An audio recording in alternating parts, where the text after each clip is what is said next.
Previously, gift cards could only be redeemed by customers on customer-facing checkouts.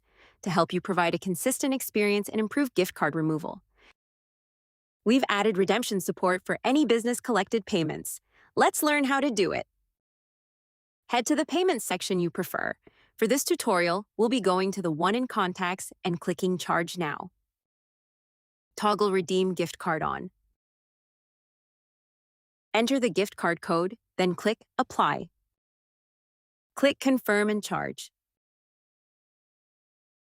With this update, you can now apply a customer's gift card when recording or collecting payments on their behalf, creating a consistent redemption experience across both customer-facing and business-initiated payment journeys.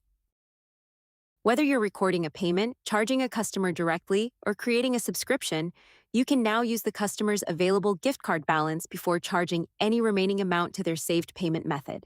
We hope you enjoy it.